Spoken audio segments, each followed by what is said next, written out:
Fishing trips anywhere, anytime. FishingBooker.com.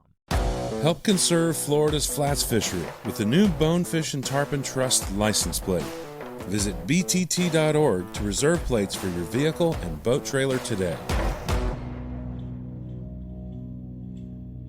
Want to plan your next fishing trip without the hassle? FishingBooker.com is the best way to find and book a fishing charter anywhere in the world. Whether you're chasing trophy fish or just looking for a family day on the water, Fishing Booker makes it simple, fast, and secure. With thousands of experienced guides, verified reviews, and 24/7 customer support, Fishing Booker takes the guesswork out of planning. Visit FishingBooker.com and book your trip today. Fishing Booker. Fishing trips made easy.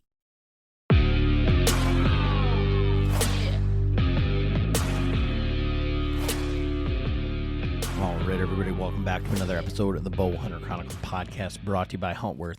Huntworth gear for all types of weather, all types of terrain, all types of budgets. It's clothing that just works. Check them out at huntworthgear.com. And we are coming off of Father's Day weekend, and I was able to head up to Crystal Mountain to shoot tack again on Sunday. And went up there with my daughter, just shot the Ultra View course. Just 15 targets. That's why we shot it. I mean, she's 9 years old shooting a trad bow. So it was, we wanted the shortest course, and I wanted to make sure that she could, be able to walk through the whole thing, because we all know turning around on the Total Archery Challenge courses are, any 3D course, I guess, for that matter, is, frowned upon. There's not like a good way to get out. That one, I think, because of the way that it's laid out, it would have been all right, but it was great to be up there to see, be able to see both venues on back-to-back weekends. Got to see some friends up there. AJ from, the Coffee Viking from the podcast a couple weeks ago. Got to meet up with him. Austin was up there.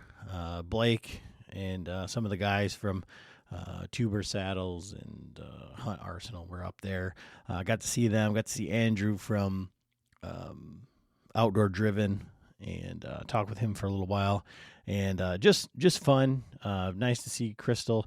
Man, really, being there kind of like a double-edged sword, because we've been there for the last 3 years, and it's nice, but the lodging isn't as great, isn't as convenient as where we stay at Boyne. But not sure for next year what we're gonna do. I know we will go to Boyne, but may do the same thing again. But it was, like I say, it was nice. Vendor area was bigger, more vendors. Dudley wasn't there, so that was a little bit of a change. So positives and negatives for both, but it was super fun. Really glad that I was able to do that.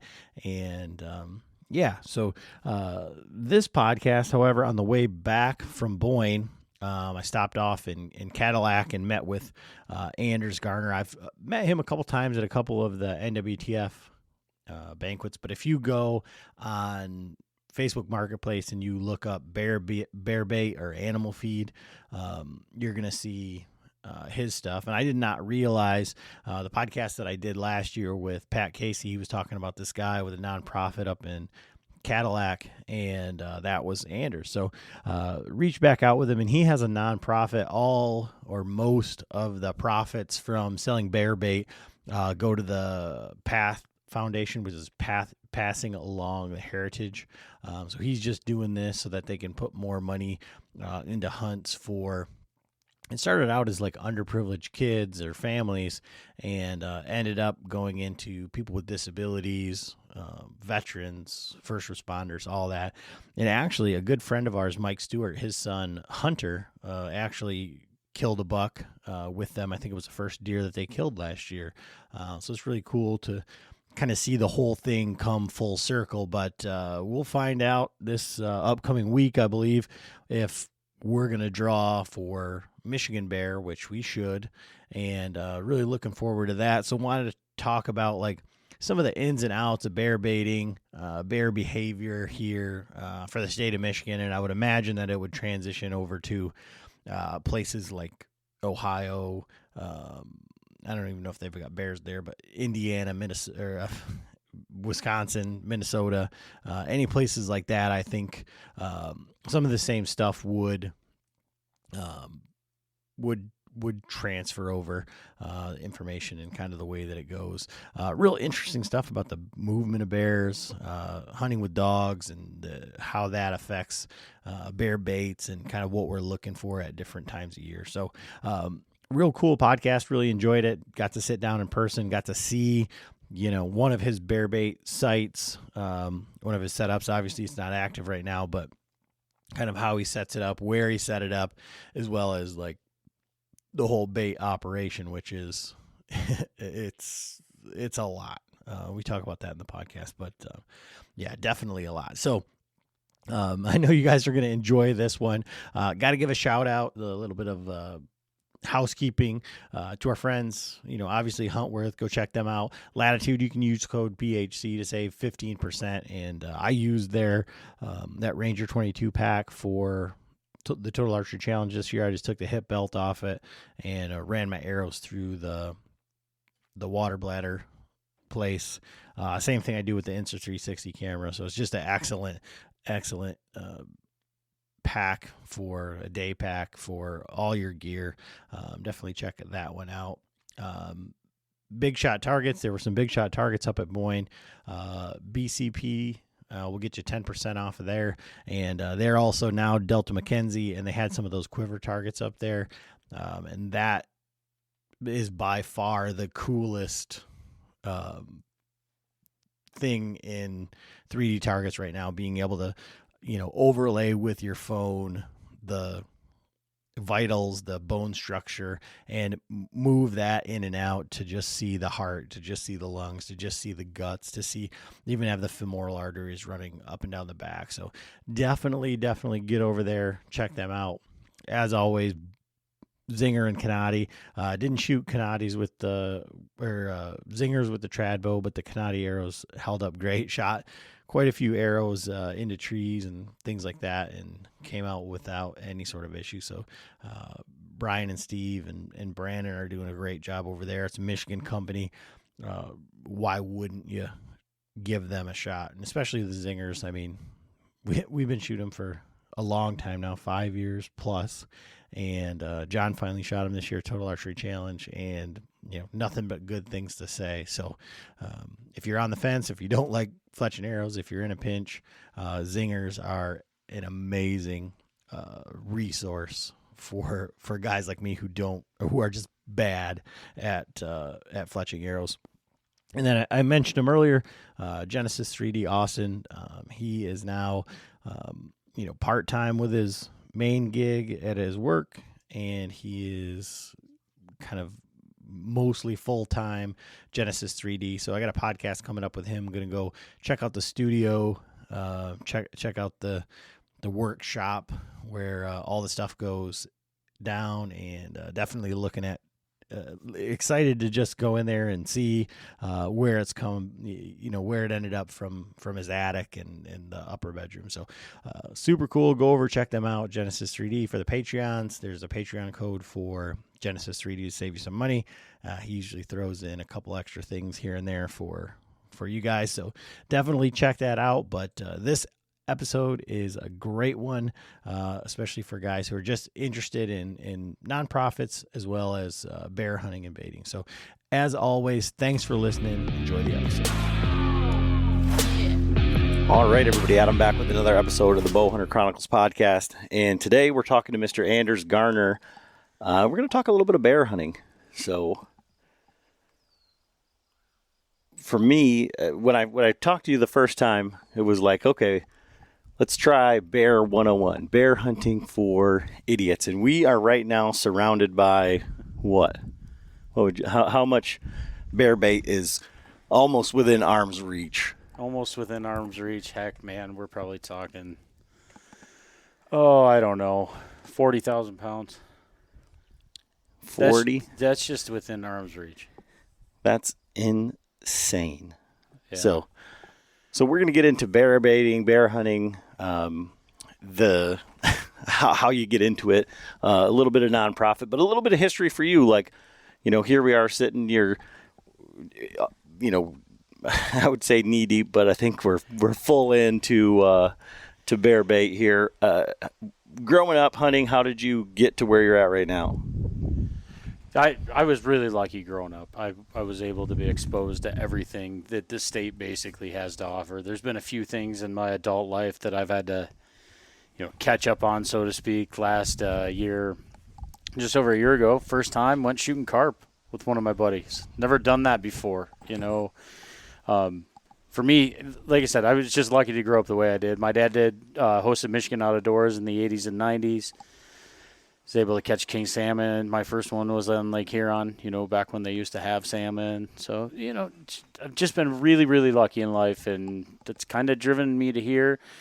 When I was, I think it was 12, 96 was when we had the DNG campaign, 12 years old. That was when we decided to save bear hunting in Michigan. I was there. My dad emceed the event. Ted Nugent, Kirk Gibson showed up. They raised a pile of money to save bear hunting that night. Where my dad was in relative to that, I just had a lot of exposure through that. When I was 12 years old, heck, I was writing letters to Governor Engler trying to see if there was any way we could change the age for kids to be able to hunt, because I was able to go to Indiana and do it, but I wasn't able to do it in Michigan. So what is it like, even at that time, about bears? Like, why was it such a passion? I mean, I grew up deer hunting. We've got property in the UP. That's where I'm hoping to draw a tag this year and planning on hunting. And like, what with that, like what with bear hunting, like the culture grabbed you? Because it's always been deer hunting for us. Yeah,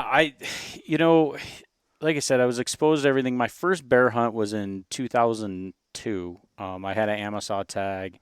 Wasn't successful. I'm kind of the bear curse for myself, actually, which is really comical. I can't put a bear in front of myself to shoot, but yeah, you give me the right disabled kid and we'd make it happen. For whatever, that's a higher power, whatever, however you want to look at that. But it's a good deal. So running bait lines up there, my first year of college, skipping school, going down running bear baits. It was really exciting. The next year, I went on a dog hunt on third season in Berglund with Donnie Lonsway. Donnie is still, I believe, the wolf trapper that the feds and the state have hired in order for a lot of the wolf research going on. Or if they have a collar that dies, he's the guy that goes and figures out what happened to the wolf aside from what the COs do. So I got exposed to the dogs there. It was really fun. They killed 8 days in a row before I got there. At day, I think 7 or 8, Donnie told me to go back to camp and come back in a week because we couldn't get a bear to run. So that's why I always joke I'm the curse, but I always have good luck with buddies. So I don't know. I just gravitated towards it. The deer hunting thing's fun. I go sit November 15th, but I bow hunted when I was a kid. I moved out west when I was 22 years old. So that's where I met my wife. I started my family, and I just really never kept bow hunting. So when I came back here, I bow hunted a little bit, but I had a buddy that drew a tag. We killed a 290-pound bear that year, and it's like, man, there's something to this. It's fun. It's exciting for me. So I went probably 10, 11 years ago. That buddy killed that 290. Year or two went by, some property just 2 miles south here. Another buddy draws a tag. So we throw some bait in there. It doesn't work out. They shoot somewhere else. Year after that, a friend of mine who's a sheriff's detective here in Wexford County draws his first tag, gives me a call. He's like, hey, what are we doing? I'm like, I got the spot. Let's start finding bait. And we went through the whole process there. We had bears showing up about 11 o'clock. Size wasn't a big deal there. It was about getting your first one. And for me, that's an important thing too. It's you got to get your first of stuff before you start worrying about, a trophy to you is different than a trophy to me. So we had 11 o'clock bears showing up. At 3:30, I get a phone call from him. Hey, I shot my bear. We went and pulled him out of the stand. Another buddy who we had straight line winds come through here. His bear baits were destroyed. He was using dog food, which we can get into that if you want to, but my opinion. Pulled him. Threw him in that same stand after we pulled the other guy out in the bear. 3 hours later, he cracked his. So we just got lucky, man. There's a lot of luck involved. I try to use what the bears are feeding on naturally to kind of drive the type of bait that I'm buying as I'm getting into the baiting industry, but also the type of bait that I'm using. So it's for me, it's a lot about natural forage. How do we emulate stuff like that? A bear's trying to eat 20,000 calories a day. I want them to eat the bulk of those calories with me. What can I do to, what are some little tricks and things that we can do to keep holding them? And sometimes they just go on a walk, and they're 30 miles away. And so with bear, though, in, I guess, trying to be like so ate up with it like people are with deer hunting, right? Why or how does what keeps you driven like prior to like getting here? Because it isn't something where you get a tag every year generally, so you have to have a group or something else to keep you moving, right? Yeah, that's the problem. It is the problem and not the problem, right? It takes you 10 years to draw a tag for the most part in the Lower Peninsula. If you're talking Newberry, you're 6, 7, 8 years to draw a free season tag. Where you see the bulk of the users, in my opinion, are those hound guys. And a lot of those guys, they're not necessarily killing bears. They will, whether they're guides with clients or friends and family. But a lot of those guys just love it for the sport side of it. They love running the hounds. And one of my biggest things why I like hound hunting so much, and there's a discrepancy between bait hunters and hound hunters. And it's no different than guys baiting and guys food plotting. And, you can get into all that with deer too.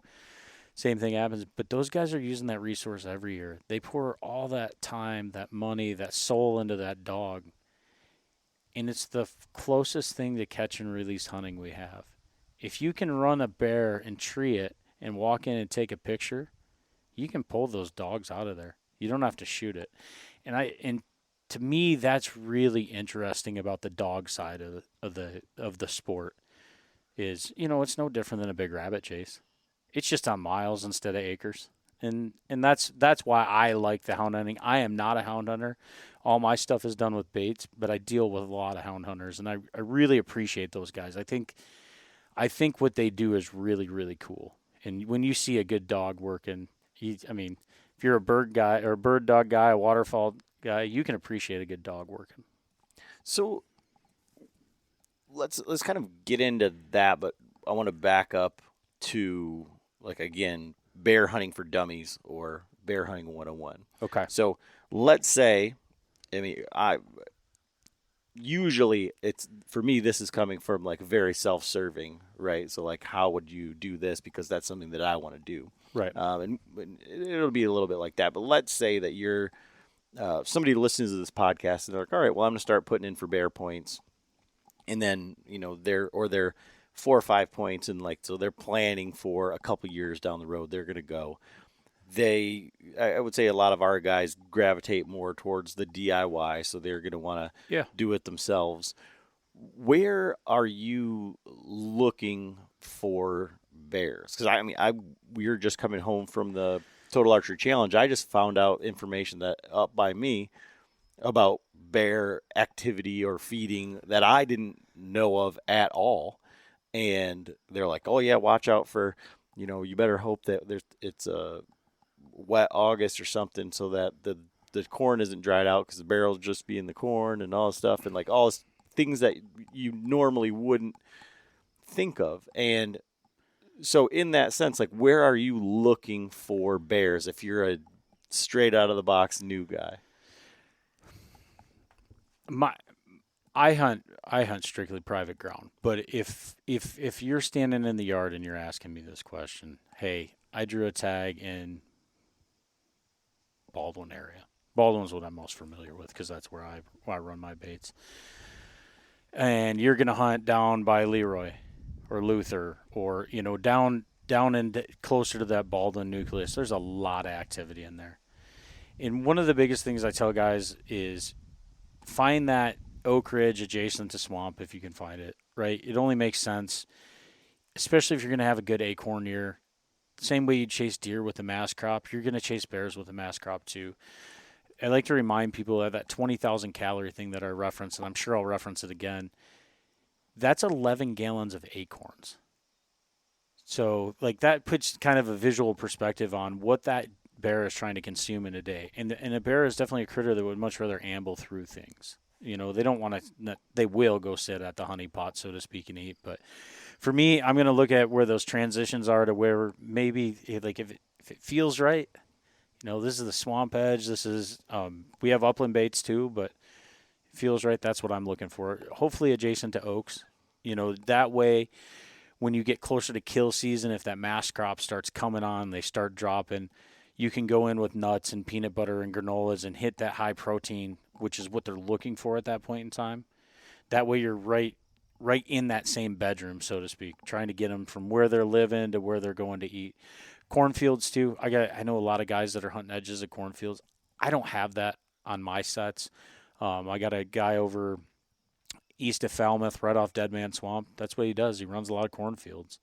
You know, he's a hound guy, but that seems bears fighting in corn with dogs doesn't seem like any fun to me. You can't see real well in a cornfield, so. But yeah, people do that. I don't know. I am by no means an expert. I just have had a lot of dumb luck, but that's what I'm going to look for. Our place in the UP, it's a total upland set. It's popples, it's maples, it's oaks, it's everything. But it's a great transition point between a river bottom that's less than a mile away and a big creek bottom and oak ridges. So it's a successful spot for us. For me, when I'm looking, like, you're going to the UP, wherever you're going at, if I can find a spot, actually drove by it, the golf course by my house. We had a bait just on the north side of that last year. It's right in between a major, 2-lane highway, right at an intersection with 131, kind of where it goes in. But the way that swamp structure is and the way it leads out, there's a bear living in there. And there's guys putting 100 yards away from where the bait is. But it's just, for me, it's trying to find those little niche spots where I think one's going to live in and just see if we can find them. So for guys that, for myself, like, what you have to have some of this information probably from hound guys and things like that, and maybe cameras. I don't know how crazy bear guys get with cameras, but like bear, crazy. But what is their range? Because there's not 11 gallons, on every ridge, you know. So miles. I mean, the thing that I really learned from Don Lonsway, like I said, 2003 was when I ran with him. I learned a lot about wolves at that point in time. I wouldn't say I'm fresh up on my knowledge on that because it's 20 plus years old. But one thing I learned about bears, we had one that we got up and Donnie said to me, he goes, "That one's going home." We caught the dogs 20 miles away from where we started. That bear must have probably what Donnie's thought was, he came out of the Porkies. He's just searching for food. He's ambling. He's 20 miles away from home.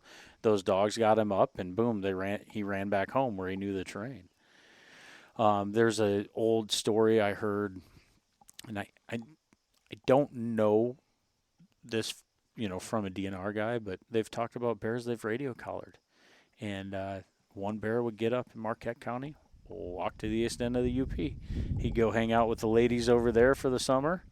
And then one day, September 1st or whatever, he'd get up and he'd walk all the way home. So how, in that situation, because I'm thinking about, like, all the bears that we've been seeing, all the bears that I have on camera, and we see them year over year. Right.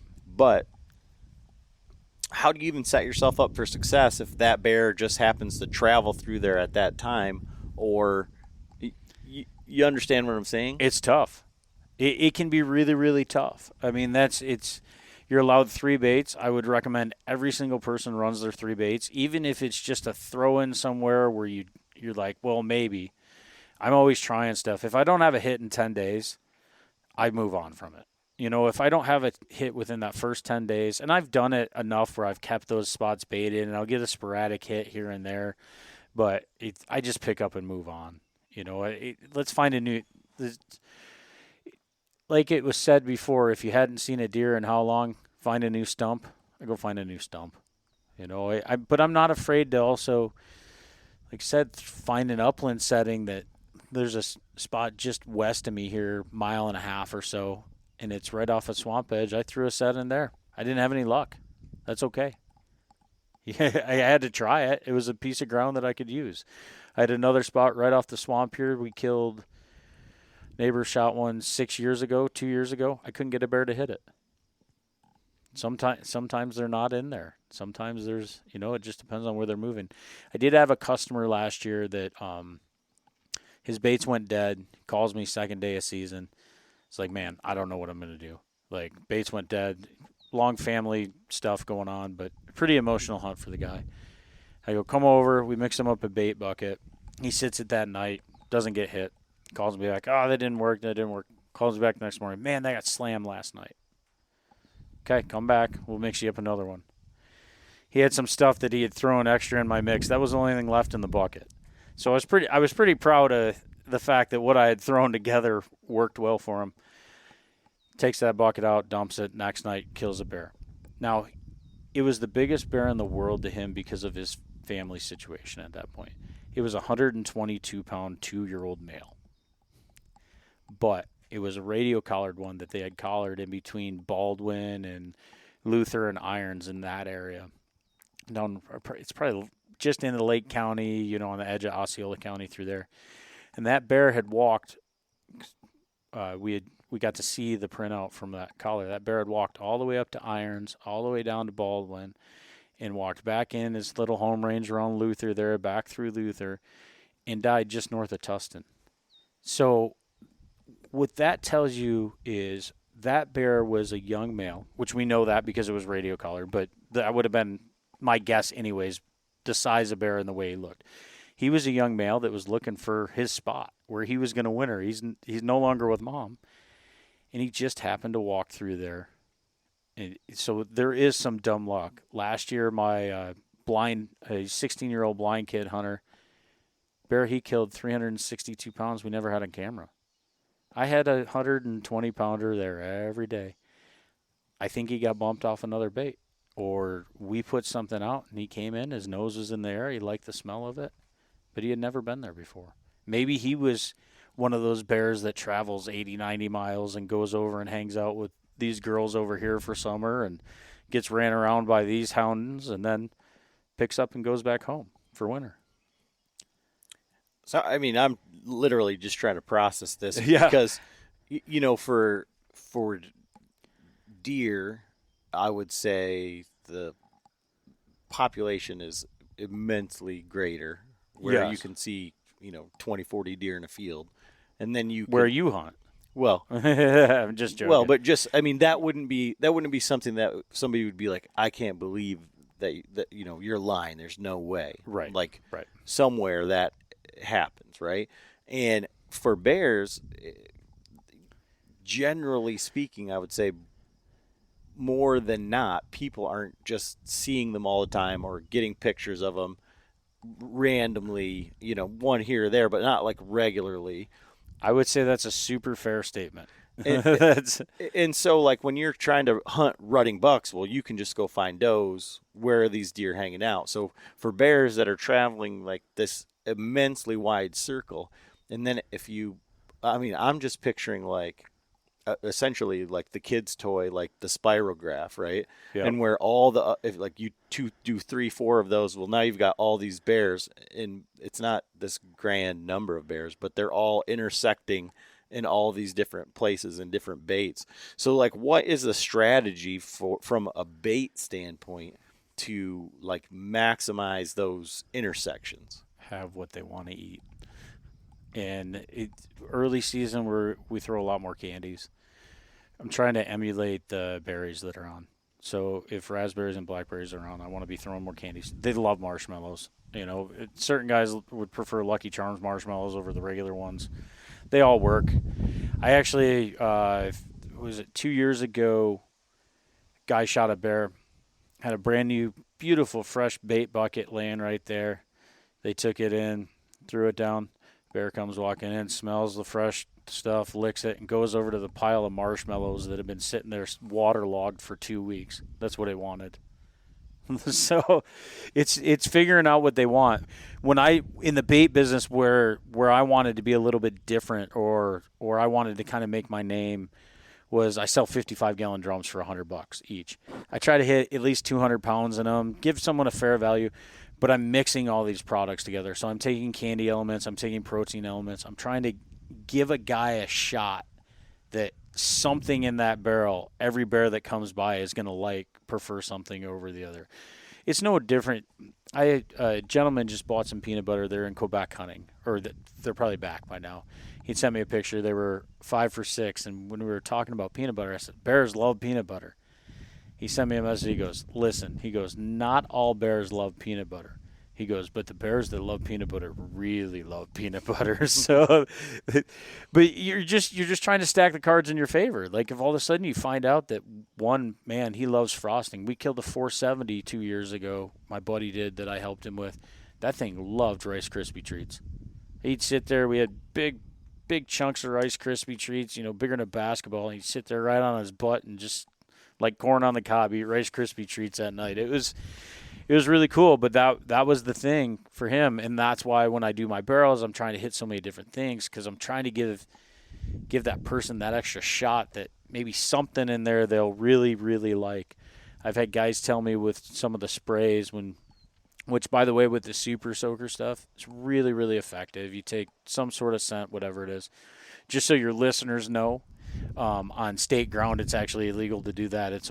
You're only supposed to be able to do that on private ground. So just kind of a little tidbit for guys. It's like running barrels.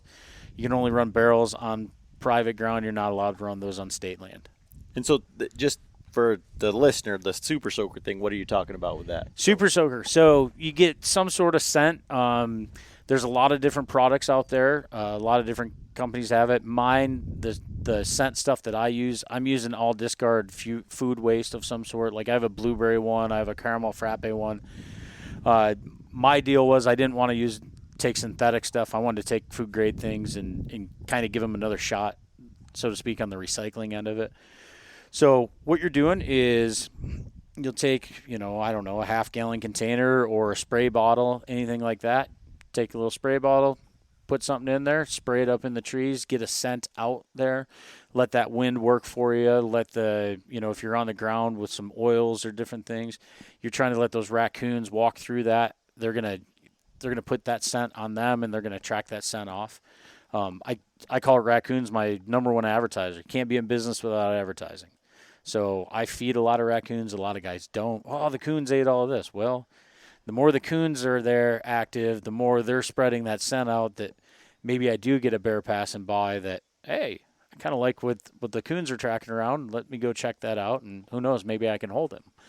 But that's what the scent stuff is for, what they're talking about. There's Gold Rush is a big one that guys are using. They'll cut it, they mix it in oil. I've never used it myself, so I'm not super familiar with it. Mix it in with oil, whatever. It's a caramel scent, an anise, whatever the things. A lot of guys use liquid smoke for a cover scent. A lot of guys use molasses to sweeten things up. I go a little bit different than that. I'm more trying to use peanut butters or icings or frostings, that sort of stuff to sweeten things. Caramel if it's available and it makes sense, but that's more my realm of stuff. I don't use a lot of fryer grease. I got guys that love fryer grease. They think it's the best thing. We've been successful. I haven't had to try to really venture into other things. So I'm always pushing myself on the envelope of things. If someone's like, I don't think that'll work, I'm trying to use it because I want to just find if there's different stuff going on. It's like Wednesday, I got 44,000 pounds of nerds coming in. What the heck am I going to do with 44,000 pounds of nerds? Well, if the bears like them, it's going to be great. If not, my buddy who has a dairy farm is going to probably be buying a bunch of nerds from me. So that's... Yeah. So you had mentioned, a little bit of the, I guess, rules or idiosyncrasies here in Michigan about like being able to run barrels or not. Yeah. What are like the baiting strategies? Because Michigan, some of the stuff you could put out, this one bag here says 1,180 pounds. You could dump that out there if it wasn't, right? Because it's unlimited depending on what it is. Depending on where you're at. So there is a caveat for grain in there in the Lower Peninsula. I don't remember what that is word for word, so I'm not going to misspeak on that. I'd make sure that I read the guidebook. I read the guidebook every year, just because I think I should. Yeah, I'm not talking like rules, like necessarily ins and outs. Like, Okay. let's say you're going by the guidebook, but so you can start. It's like a month before your start It is. date, and then like what I'm asking is like for what you do and what you see guys that are successful do. What is the strategy? Is it you gotta because like if you're hunting in the UP and you live downstate, like you can't go up there every day and reset it. So what is the frequency strategy, and then prior to your season? Because I've heard guys say. Like what you said, bears being bumped off baits, and especially like when the dogs start running, then they get run over here, and then they got to work their way back, and it takes time. So some guys up there will say that they don't run baits until 10 days before their season to try to pull in these bears that have been bumped around. I've heard of stuff like that. Both of my kids actually killed bears the same way in an Amosal unit with that kind of that same sort of strategy. We had a bait that we started for 30 days out that's at our camp up there, and fortunate enough, my buddy's retired conservation officer ran all the bait for me. I just got everything up there. Was it 2020 and 2021 was when they shot their bears. They were 14 and then 12, and he had one that's always his like last little throw-in bait. It's right by his house, super convenient, and that's exactly what happened on those baits. Is we just running that bait for that long. Sometimes I think your activity does change. Sometimes they get bored with it. That's why I'm always trying to again do the multiple feed thing. If they find something they really like, hopefully you can kind of pour that to them or be able to re-up with it. But that's we've definitely done that before. I've also last year, one of our handicap baits in Newberry unit for second season just went dead. And we have a ton of bears that frequent those baits. Went dead, I told Stephen Patricus, our board president of the P.A.T.H Foundation, I said, Stephen, I said, move the bait. What do you mean move the bait? Move it 150 yards, move it 200 yards, see what happens. Well, have you ever done that before? Yeah, I've done it a bunch of times. I had never done it before. But I had heard, kind of that old wives' tale type of thing or old hunters thing that if all of a sudden there's bears in that area and it goes dead or it's just nocturnal, just pop it over. It's like their attention span is short. They re-find it. They're like, ooh, look at my new toy. No, it's because mom just put it in your toy box and you opened the toy box after a couple months of forgetting you had that. But so like let's say you're going in and you're going to start a bait. You're going to establish a bait like on we're counting down from day 30. So on day 30, you're going in and you're going to set your first baits, like volume. I'm going to throw 5 gallons typically for me, but that's because I'll frequent my baits, right? If I need to bait every day, I'll bait every day. My bait line down here is probably close to 100 miles by the time I get done with it. If I need to bait every 3 days, I'll bait every 3 days. I let the cameras do a lot of the work for you on that. I don't run a whole lot of barrels myself.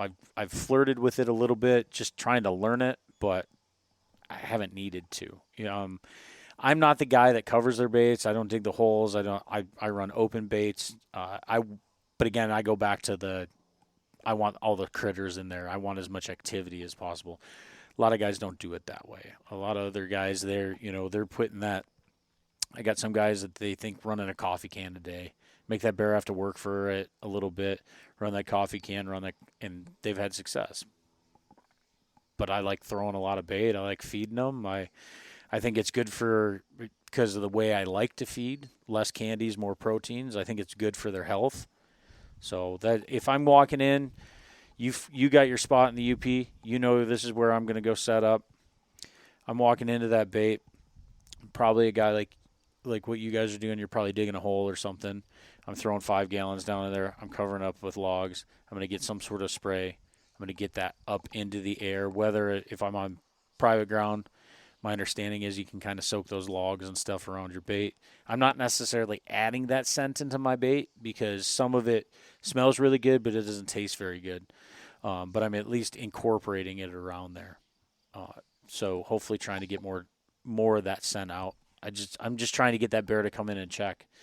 If I can get them to check, I can get them to start eating. I can see what they're really eating well. Then I can tailor everything I do from there on out. But I'm always throwing something different. Like I'm always throwing something different in the mix. I'm not going to feed them the same thing for 5 days straight. It might be just a little heavier in this, or like for me, licorice. I've never had licorice work with a hoot. I see it on the market all the time. I had an opportunity to buy a bunch of it, but I wouldn't because I've never had it work for me. You know, other guys say, "Oh, it's the greatest thing since sliced bread." Some guys, it's all peanut butter. Some guys, it's all frosting. For me, I think you got to attack it really broad and then just kind of figure out what your bears really like and kind of critique your bait down from there. That's why it's hard to buy it. But you always know nuts are going to work. You always know protein's going to work, especially during kill season because of the acorns. So like that's kind of a standalone. But the guys that I'm hearing from are really having success, it's peanut butter and nut sets come kill season because they're transitioning off of that carbohydrate base. So what is the situation with I've got a bunch of questions here, but I got a bunch of answers. But with in areas like downstate where you can't bait deer and there's some crossover into archery season, right, and things like that. So how do you can you hunt bears, and if you have a bear tag and you're hunting your bear bait and a deer walks in, can you shoot it? You know, vice versa. I am not going to wager a comment on the legality of sitting over a bear bait and harvesting a deer. I can take a guess as to that would be very, very much frowned upon. You will see deer on bear baits, though. In UP, you're going to see wolves on bear baits. I've seen fishers eating frosting off of bear baits. So they're kind of cool, the different pictures and things you can get. You get a lot of bobcats, and you know, I've had foxes come by. Everything checks it out. Everything in the woods curious. Okay. Yeah, like I say, just curious from that. I know that there's like some things that deer will eat and they have to be covered or inaccessible in holes. There's a caveat for grain on that, and I would encourage everyone to read that just so they read it and they get their own interpretation of that. Okay. So, like I say, that's one of the things. But then as you're getting into that bait season, you're running your baits, you're establishing bears, and then after the first week, they're running dogs, right? First 2 days in the Lower Peninsula. Okay. So it'd be 5 days. For example, this year the bear season starts on the 10th in the UP, the 13th in the Lower Peninsula, and then dog season is always 5 days in the Upper Peninsula after the first season. So that's when your second season will start, which will be the 15th this year. Okay. But how is that affecting the animals? There are, I don't know. I hear the complaints. I talk to a number of people. The darn dogs ran the bear off of my bait. I talk to a lot of dog hunters that, you know, they'll go start a bear on a bait, and that night they'll have a hunter sit that bait and shoot one off of it. So I think there are unfavorable interactions that happen between bait hunters and dog hunters, and there's always going to be something there. You know, no different than the pointers versus the retriever guys. You know, everyone's kind of got their thing and they like it. I think dogs can affect other bear baits in the area, but I don't think it's as bad as some people play it out to be. I think that's a pretty good politically correct way to answer that. Well, and then the argument is like the bears don't and the dogs don't know property lines, so they just go 100%. And do whatever they want.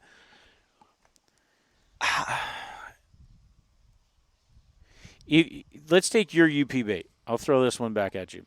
We're going to assume you're on private ground. Mm-hmm. All of a sudden you get a trail camera photo. It's a dog.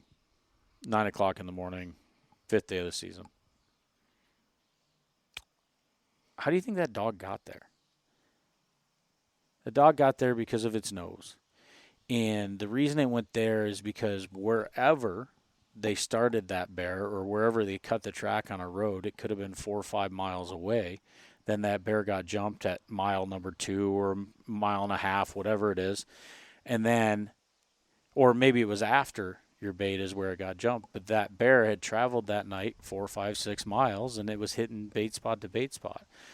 So that's what I'm saying on the dog stuff. It's really hard because a lot of those guys are running 2 tracks where there's a lot of public ground or national forest, all that different stuff.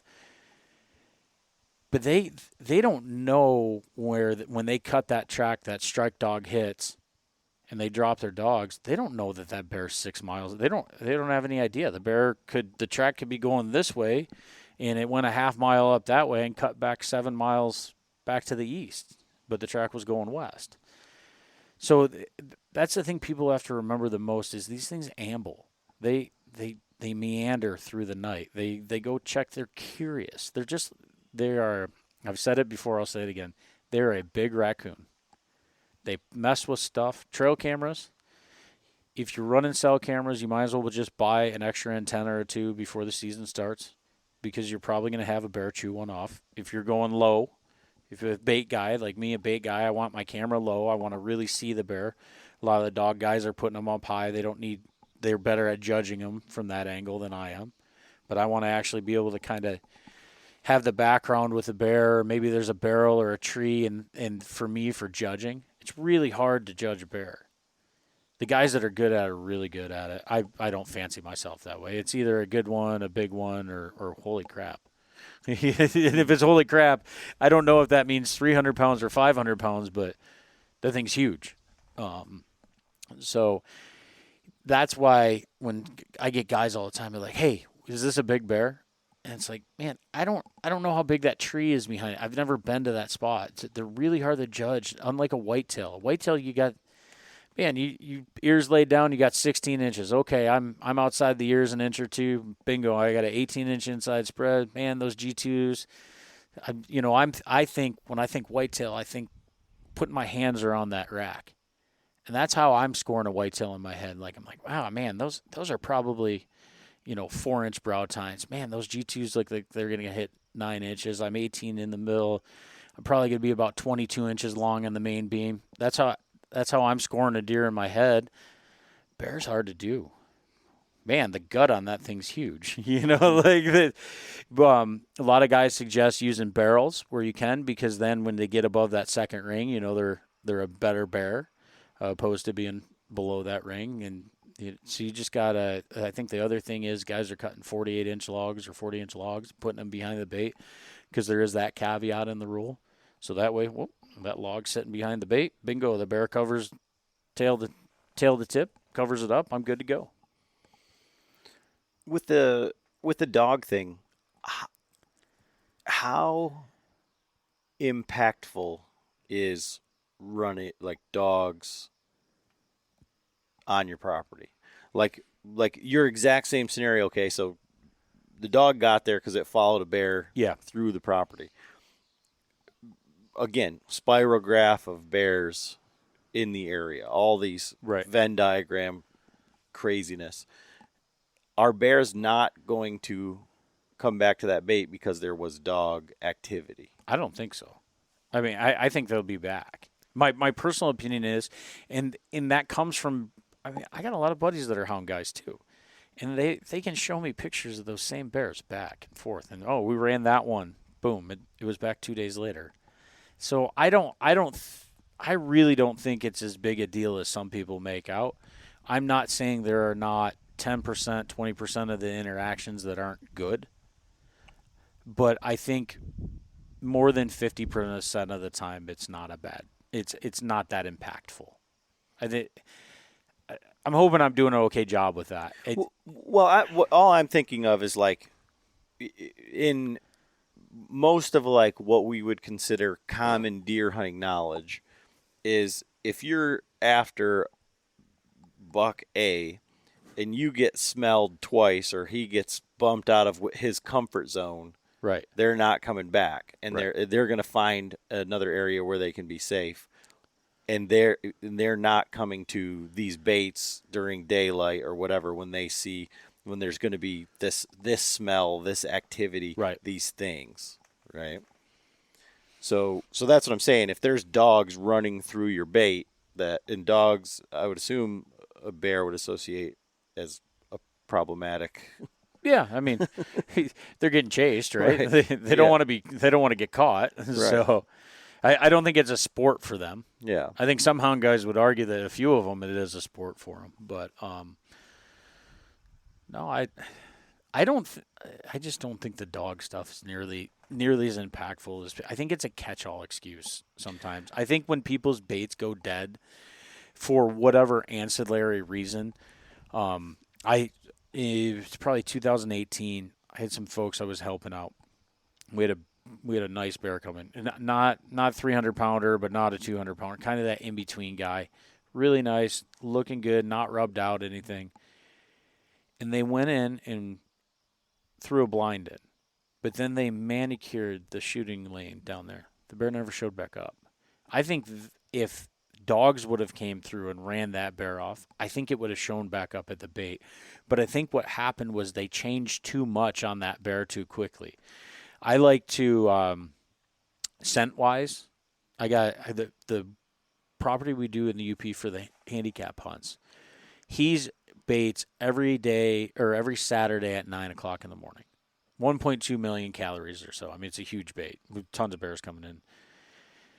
But he always throws a skunk scent underneath the blind. So every single time there's that same scent that for a cover scent that's coming from there. I've never really used cover scents with bears. I'm more the habitualizer because I'm touching my baits every 1 to 3 days. If we were running baits right now, we'd be doing this podcast from the side by side. You and I would be going to run a bait together because once I get them established, I'm always trying to introduce another smell. That way, if I have that hunter that can't come up ahead of time, I've introduced 5, 6, 7 different smells. I just don't let people get out of the nucleus of where we're baiting. I walk out of there because or my wife, because they're familiar with us being their dinner bell every day. But that's one thing that I'm always trying to habitualize them. I don't think deer you habitualize the same way that you do a bear. I believe they know you're there a lot of the times. You're also dealing with someone who's more apex than a deer by a long shot. You know, what's a bear really fear? Yeah, well, compared to a deer. Well, and that's kind of like what we were talking about with, like, I don't want to say like necessarily like the influx of bears like up on our property, but you know, we're not hunting them, and if they're not getting killed, what do they fear, you know? And so like when I called in the one turkey hunting, it's like what does it care? Like it's not afraid. Right. You know. It's going to be afraid of you because you're a human, but they really I believe in habitualizing them. I think that's the most important thing. So now in that situation up there with the skunk scent, yeah, would it? And I've kind of heard of this sort of stuff, and even guys with deer hunting properties, and they'll just run chainsaws and do stuff so that it changes like the deer's like mindset. But like in that scenario with the skunk scent, could you not on a Saturday at 9 o'clock send your hunter in there with skunk scent, and they think that scent indicates that they were fed? It doesn't hurt. You know, because of the associations together. Mm-hmm. It's using it as a constant smell that's going to be coming out of that direction. That way if the wind flips, right? Mm-hmm. But again, we've killed a lot of bears on an east wind. Every time I set up a blind for a west wind for bear season, it always blows out of the east. Like, it's just my inevitability with that. So I just said, the one year we had a 16-year-old girl, she shot a bear with us. Her grandpa had drawn her tag. And yeah, east wind. 7 bears in there that night. She missed it. Hunt the next night. Terrible night to hunt. Another east wind, raining. No bears show up. Third night, shoots her bear. All on an east wind. I mean, the blind's 35 yards away. Due east of the stinking bait. So, again, I think that goes into kind of that habitualization of, for me, I have the ability to grab a buddy and say, hey, you're running a couple baits with me. Or my wife, if she works a few days a week, so I grab her on those off days, or she'll go run some baits if I'm at one of the nonprofit hunts. And so I'm always trying to do that. Grab my kid, hey, you're running baits with me on this Saturday. I want a different scent pattern. That's how I do things. A lot of guys are different. A lot of guys will get that, you know, where I need scent lock and everything like that. if I don't need it, I'm not going to use it. If we're still successful and everything's working, I'm not going to change it. Yeah, and that's what I was going to say about, like, when you were saying, like, how almost the dog thing seems like a kind of like a cop out from your side of it.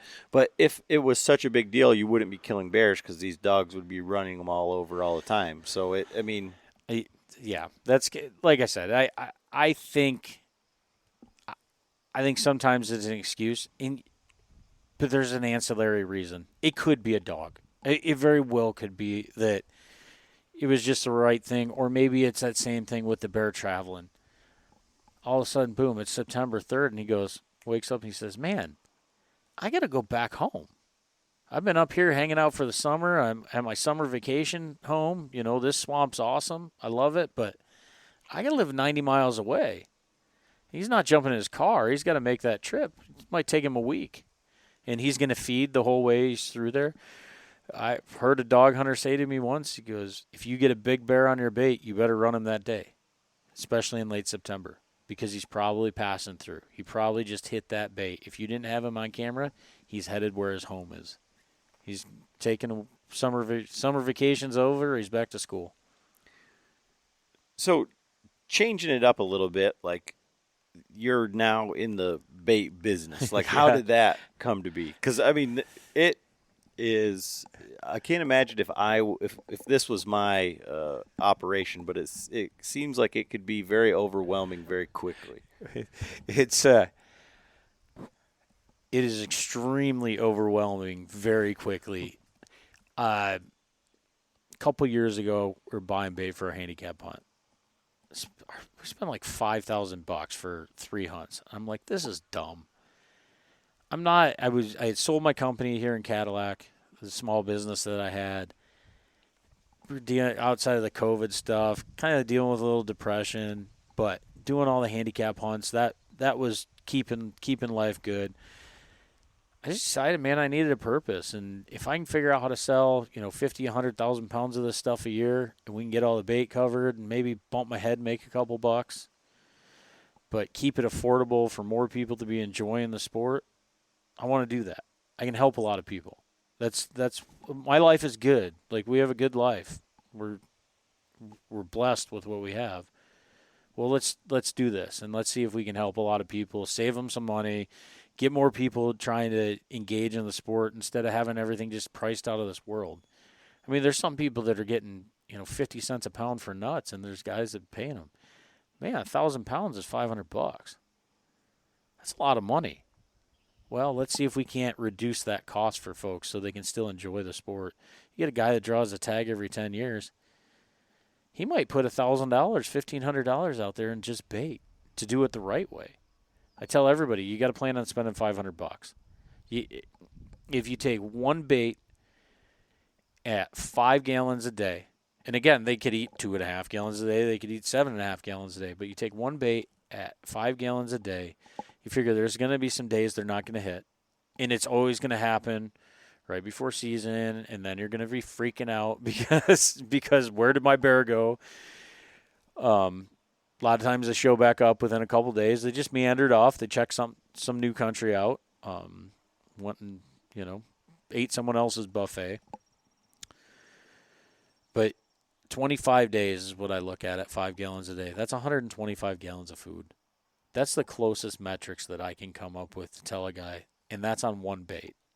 So if you hit it where it's 5 gallons a day, you should be replicating that 3 times over. It's a lot of food. You can have $1,000, $1,500 wrapped up into just baiting bears really quick. So again, I was just trying to save people some money and get our nonprofit stuff paid for. And this year, after last year, my first year, I sold 100,000 pounds. I started with $9,000. I ended with $9,000. It was a lot of work. I didn't make anything, but all our bait was covered for the nonprofit. It's like, okay, there's something here. Find some new brokers, wholesalers, wherever. I search all over the country. 23, day after Christmas, I said, well, everybody says I got to find nuts or peanuts or whatever.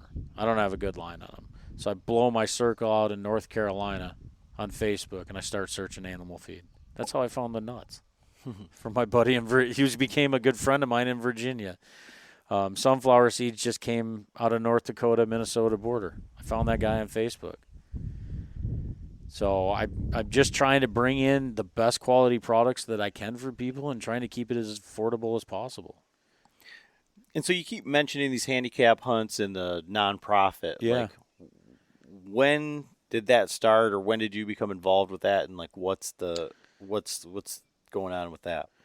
Origin story on the nonprofit. I was 14 years old. It was 98. Friend of mine in high school. He was deer hunting. We were in Bath, DeWitt area there. We both went to Bath. I think he was on the DeWitt line is where he lived.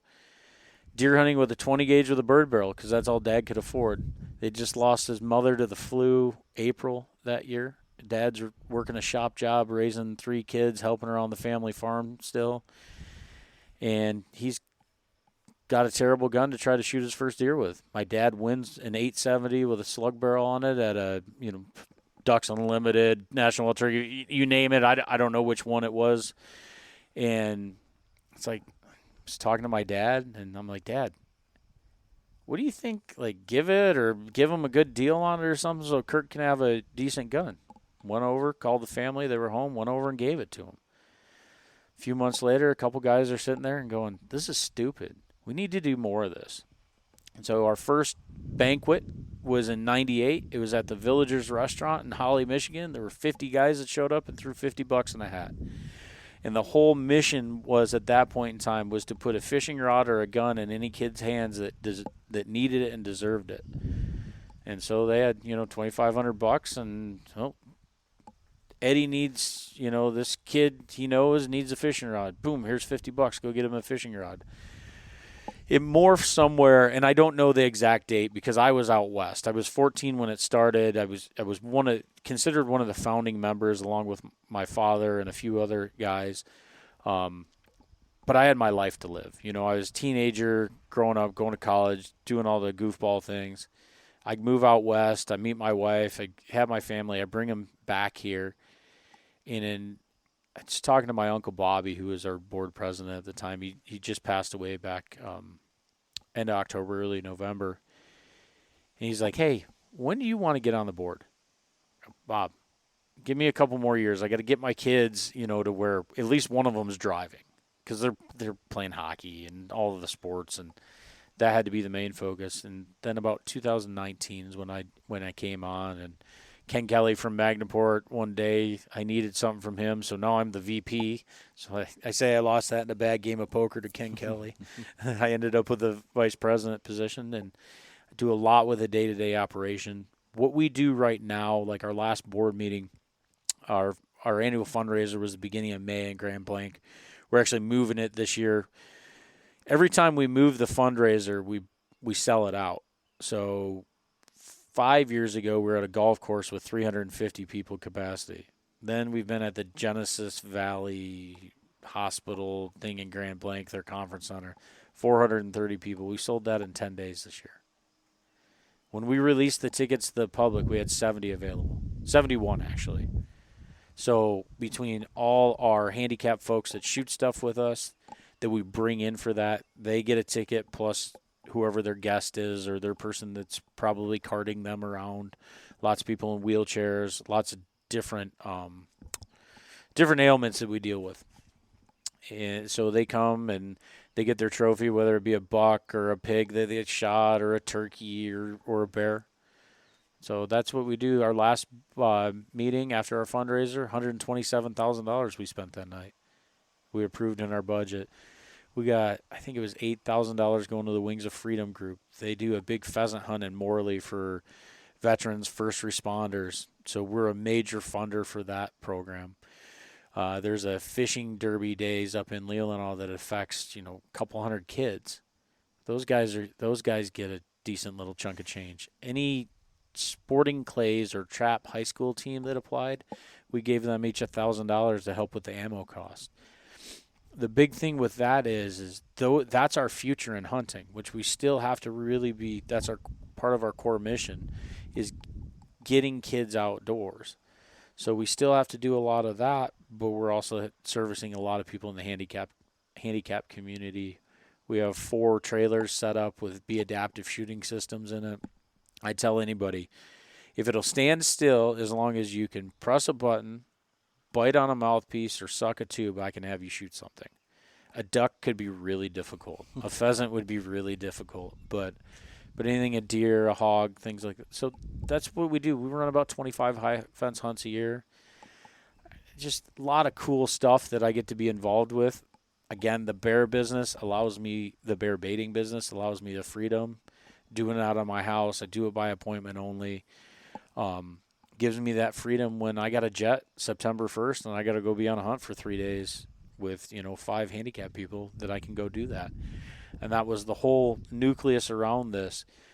The more success that we can have, if this year hits, hopefully how it's going to, my plan is to try to do a decent scholarship for Michigan bear hunters and try to give back into that hunting and fishing community. I already do auctions for National Wild Turkey Federation. I mean, Brandon Nutt calls me. He's like, "Hey, what about this day?" Sure, dude, I'll be there. I don't ask to get paid for that.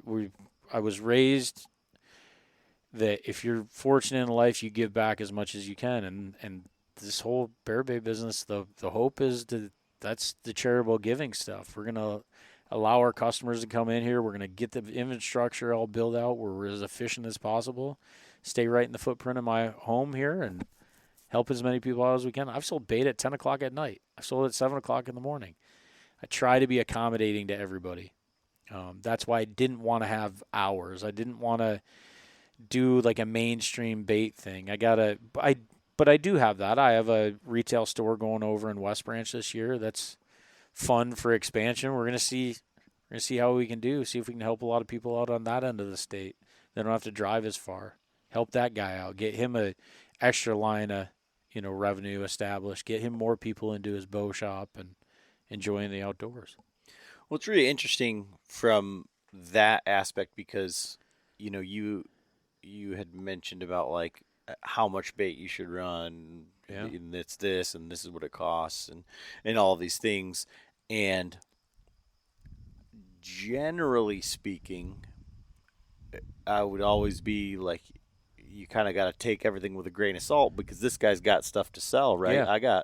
I'm sitting on 200,000 pounds of nerds, man. I got. No, it's only gonna be 44,000 pounds of nerds. Come on. These are the best bait stuff ever because I gotta move these, and so you in general, like in a normal situation, there's incentive to sell. So I got to do this. And in your case, now you're taking that and pouring it into a nonprofit and everything like that. So right. Maybe guys can feel better about it, even if they think he's trying to upsell me or whatever. So it's a completely different situation. My background in sales when I was in my mid to late 20s is the car business. And I'm going to say it this way and I feel bad, but I was an absolute hammer. I was really good in the car business.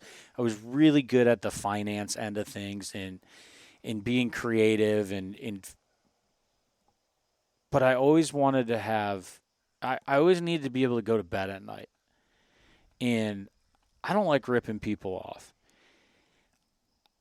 I try to help people out wherever I can. If it works for you and it works for me, let's do business. If it doesn't, that's fine. My pricing, the reason I did it the way I did was I'm just trying to hit enough of a margin where it makes sense to keep everything going to appease my wife that I'm actually being profitable and not just being a bum, I have to do that stuff, but I don't know. I don't try to – sometimes I feel like I upsell somebody, but it's more like, hey, shoot, I forgot to show you this too. Like you should look at this. I don't like being that pushy sales guy.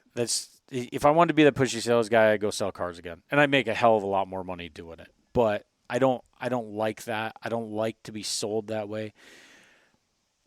Some of our biggest bait dealers in this state don't even bear hunt. The problem with me is the way I look at it how I would do it, how I would want it. So, for instance, candy corn. I know a lot of guys use candy corn. I've used candy corn. It works really good. man, I can't find candy corn. Okay, let's try this melting wafer, this orange melting wafer. Let's see, we can find that. Let's get that in there because it's at least close enough that it should work in the realm. So when I'm looking at all the bait that I'm mixing and doing different combinations of stuff, there's always going to be certain bases and everything. But for me, I like that side of it. I like the mixing side of it. I like taking that, oh man, I got to use this every single time. What about this product that's close enough? And then having success with it. I get guys that, well, I wouldn't use that. Like pretzels. I think pretzels are absolutely worthless. And there's a lot of guys that think pretzels are absolutely worthless. With that being said, pretzels with peanut butter in the middle of them tend to work pretty good. And it's not the pretzel. It's that whole peanut butter drive. It's that whole I sound crazy, but I really think when that animal's getting some of that really good nutrition, they understand that. I think deer do too. I really think when yes, they're going to eat, they're going to graze, but if they have a food source that they really like and it makes them feel good, much like you or I, you want to eat that again. And I think when they get, the right combination, they're coming back. And it's figuring out the right combination. And Skittles. I had a semi-load of Skittles last year. I have people still asking me if I have Skittles this year, which I have 2 left. But out of 29 super sacks of 1,570 or 40 pounds of Skittles, I have 2 left. I had some spots in the state, people are like, man, they hammered the Skittles. I had other spots in the state, they didn't eat them. Again, it goes back to there's different things, and that's why we're trying to mix things to figure out what realm that bear wants to be in. If the berries are light, man, we need to be hammering marshmallows and candies. We need those sweets because that's what they're naturally used to eating there. So it's just trying to capture them for as many calories as you can for me. So since we're on the topic and we're coming from a whole different place now of not being a salesman, just to move bait, what's your beef with dog food? Beef with dog food. My beef with dog food is I think dog food can be really effective. But if you're going to run dog food, I want to know where your bait is because I want to run against you. Because I think I can throw something that they're going to want more. Where dog food I think is effective, typically it's something maybe cheaper. I don't even know how much dog food is. I've actually been looking for a guy that has a coyote pen. He's looking for dog food. So I'm trying to see if I can find discard dog food out in the market, try to help that guy out. But about the cheapest I've heard for like a decent protein derived dog food, man, you're still dealing in like 30, 40 cent realm. Like maybe Old Roy, I don't know if that's still $25 for a 50-pound bag, but that's, I don't know, quick math. That's like 50 cents a pound. Why would you feed dog food for 50 cents a pound when you could feed nuts for 35 cents a pound? I guarantee they're going to like them better. It's closer to natural forage.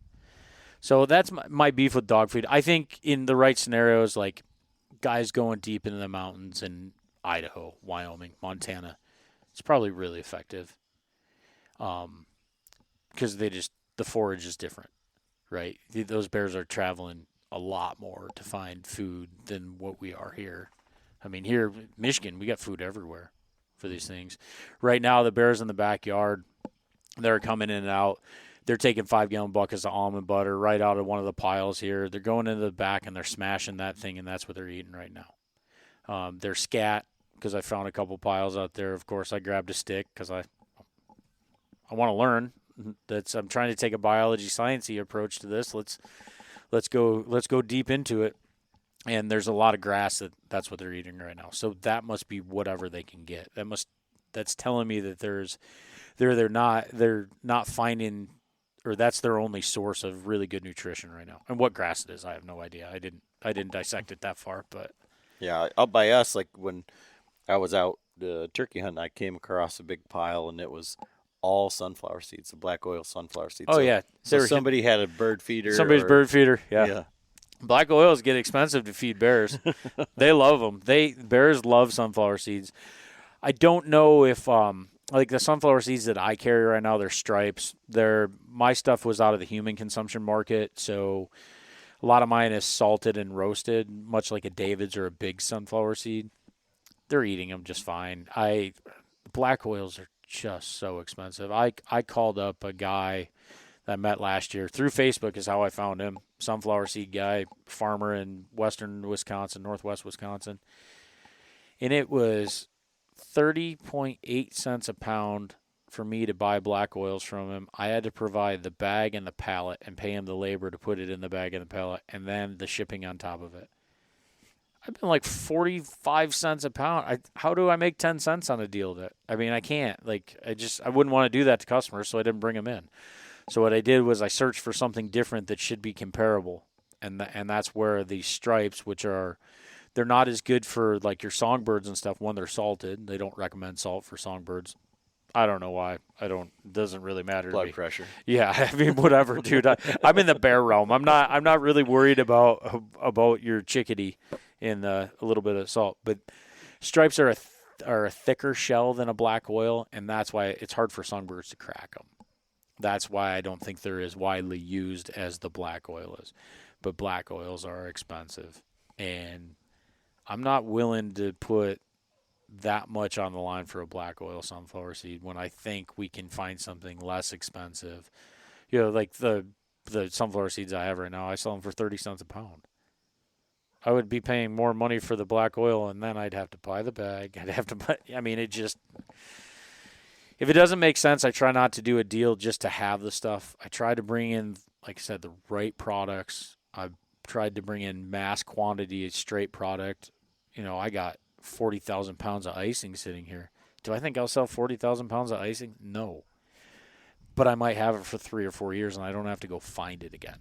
So to me, it's my backstock. It's trying to figure that out. Hell, I bought 70,000 pounds of peanut butter this year, man. I didn't intend to, but it just the way the cookie crumbled, the way the guy makes a phone call and another guy says yes, and here we go. We own peanut butter.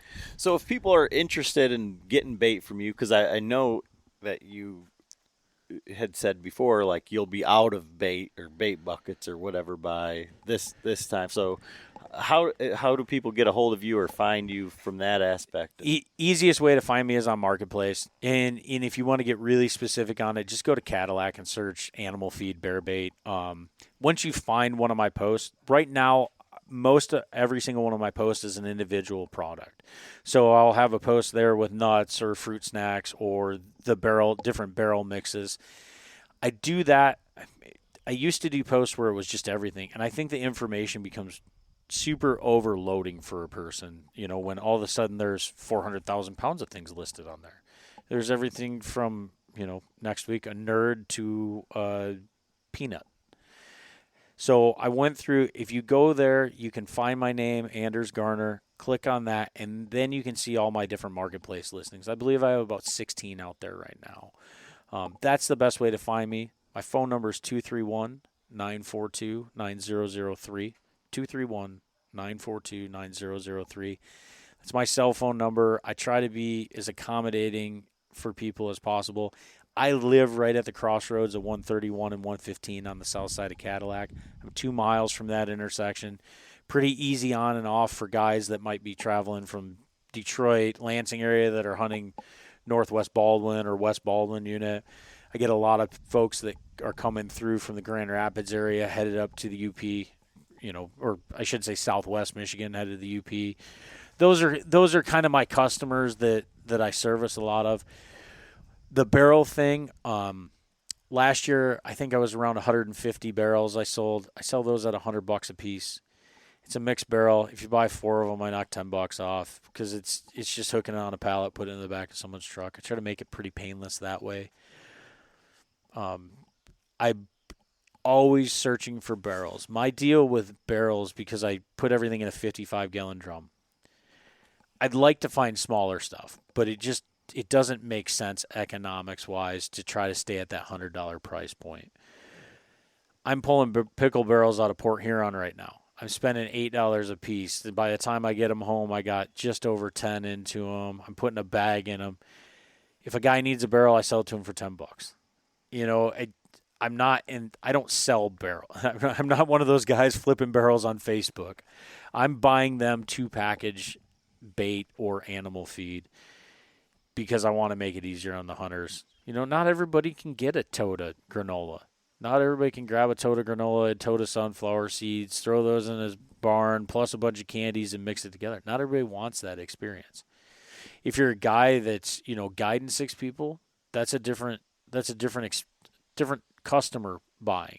He's buying 2 totes of granola. He's buying a tote of nuts. He's buying a thing of candies so he can make his own mix or cereals. What I'm trying to do is I'm trying to offer that person 7 different 8 shots to capture those bears with what I'm putting in the barrels, with always keeping a protein and a candy element in there. So we're gonna have the carbs and the sugars that we know they want to, but we're also gonna have the protein that's gonna be healthy for them. So I get guys that ask this question all the time: what do I do if there's bait left over? Well, you bought too much bait, so now what do you do with it? There's 2 options: go on Facebook, sell it. There's always guys looking. Or, if you give her rats about the bear, just dump it for them. The bears that are still there after you harvest, they still need to eat. They're still trying to get into winter. They're still trying to put the fat on. Give it to them. All you're doing is herd health at that point. You're just trying to give that bear a better shot to get through winter. So that's what I tell people to do. That's what I do. I practice what I preach. I had 1,500 pounds of marshmallows 3 years ago that I wasn't going to run through winter. I just didn't want to deal with them. I went and dumped them out for the bears. I had 4 cubs and a mom laying in there in their Tempur-Pedic, edible bed, and they're just throwing marshmallows back and having a good old time. Do I think the marshmallow was the best food for them at the time compared to like a nut or something that would be better protein and fat? No. But it was something. And I could keep her, and I was able to keep her there that whole fall with those 4 cubs. And I was able to keep them fed. The byproduct of that is that's 5 targets of opportunity that know to come back to that spot next year. So I'm always trying to bait spots consistently. If you had a buddy that had a bear tag last year, I find out where he was successful. Draw a bear tag in that same area. Go back into those same bait spots. If he had a lot of bear activity, those bears are going to come through and check that. They know there was food that they found there. You use that to your advantage. I've told people, and I don't know what the actual legality of it is, but I'd find if I knew I was drawing a tag in 2 years, I'd find somebody with a tag that 2 years previous, and I'd let them hunt my spot. Well, and it's funny because one of my buddies who's in our same unit was planning on drawing next year, and he's like, "Hey, how many bait sites are you going to run?" He's like, "If you need another bait site," he's like, "I've got a spot where I'd like to establish one for next year." So, bingo. Yeah. And that's why I try to keep all my same private land spots that I've had success at. I picked up a new one last year. I lost one last year. I mean, it's just kind of how the cookie crumbles. Well, actually, I picked 2 new ones up last year, but I like that consistency. If someone's been baiting that spot for a couple of years, try to get permission to go bait that spot as long as they had success, and not necessarily success as in that's where they killed their bear, but man, I had 7 different bears through here. I'd like to figure out where 7 different bears are frequenting. It's no different than working that pinch point and stuff like you would on a whitetail, going from bedding to food. Instead of bedding to food, though, I'm using that they were there for food for the last 3 years. I want them back there checking that spot for the next 3. I love sows and cubs. I mean, they're a pain in the butt. Guys run from them all the time. I feed them. Those are targets opportunity for next year. I don't know. Maybe I get some kid with stage 4 cancer next year, and because I fed those cubs the 2 years previously, that's the bear he gets to kill. I mean, that's as sustainable as you can be. Yeah, absolutely. And it's the same thing with like herd health. So for that side of it, like where do people find the nonprofit? Like what's... Oh, passingalongheritage.com. That's us. P.A.T.H Foundation for short. We have a Facebook account. We try to post. We're a lot more active in the fall, obviously, because there's a lot more of the hunting activity activity going on. We do set up some fishing trips and stuff like that a little bit. We don't always run those ourselves. Sometimes it's a charter boat captain gets a hold of me and says, hey, I want to take a kid. Well, where are you at? Okay. Call a family up. Hey, would you want to go fishing? Yeah, sure. We'd love to go fishing. Put those two together, let them work it out. In along that lines, like so what's the process? You had mentioned like schools that have trap teams and that sort of stuff. So how do people like either like apply for your grants or scholarships, or like quote unquote, like I don't know what the best way to nominate a kid or nominate someone? Yeah. So there's a whole application process on passingalongtheheritage.com.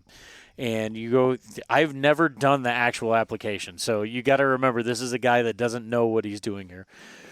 I've seen the back half and what it looks like, but I've never actually ran one through. But you go in there, put in the pertinent information. We always put an emphasis on kids with illnesses, whether they be, severe terminal, right-away terminal, or, maybe extended health type of things. I had a lot of Down syndrome kids. I've had some autism stuff. Last year I had one of the MSU victims. He still got a bullet lodged in his head. He was one of our hunters last year. But you get on there, apply. All the applications are due by March 31st of every year, whether that be for the trap teams or not. Part of the inherent problem for funding, as in the trap team realm, is most of that stuff is done in the spring or the fall. We're not voting on that until after our annual banquet. We need to find out what we raise. Everything we raise, we spend every year. No one on the board gets a cut of anything. No one's getting reimbursed for this, that, and the other thing. Now, Randy Brown, one of the larger gun guys in the state, he's on our board. Yeah, obviously we're paying for our guns that we're giving away or auctioning or whatever we're doing there.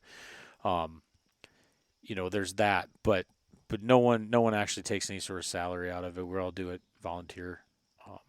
But yeah, get on there. You put the application in. So we voted on that stuff. Our banquet was May 2nd this last year down in Grand Blanc. It's going to be May 2nd, which is a Saturday at Soaring Eagle next year. January is when Facebook's the best place to kind of check in for that if anyone was interested in going and checking out our event.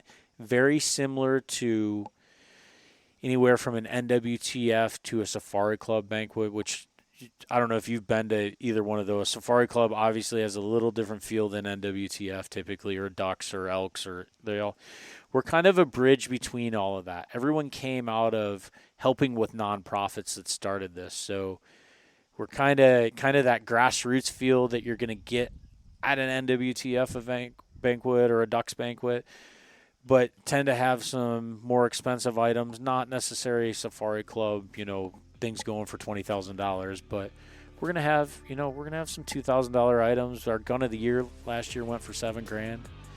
Ken Kelly at Magnaport does that all up for us. He's one of our board members. We have some great human beings that we get to call our friends and our board members. Awesome. Well, I think it's really great, like what you're doing and the way that you're doing it. Thanks for taking the time and letting me interrupt your work here. Dude, we're just sitting in the garage hanging out, right? I know. You're like, don't let it be over. I don't want to get back in the machine. Oh, man. I got probably about 20,000, 25,000 pounds of sunflower seeds that need to not get rained down at all.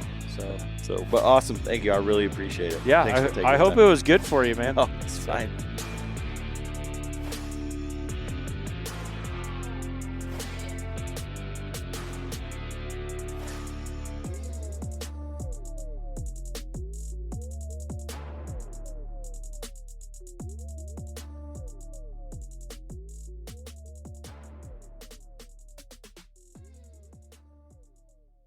Want to plan your next fishing trip without the hassle? FishingBooker.com is the best way to find and book a fishing charter anywhere in the world. Whether you're chasing trophy fish or just looking for a family day on the water, Fishing Booker makes it simple, fast, and secure. With thousands of experienced guides, verified reviews, and 24/7 customer support, Fishing Booker takes the guesswork out of planning. Visit FishingBooker.com and book your trip today. Fishing Booker. Fishing trips made easy. Gear up for the hunt and learn from the best with Deer and Deer Hunting Wednesdays at 10 p.m. Eastern on Waypoint TV. Tune in every week for expert hunting tips and unforgettable moments in the field. Waypoint TV, your destination for outdoor entertainment.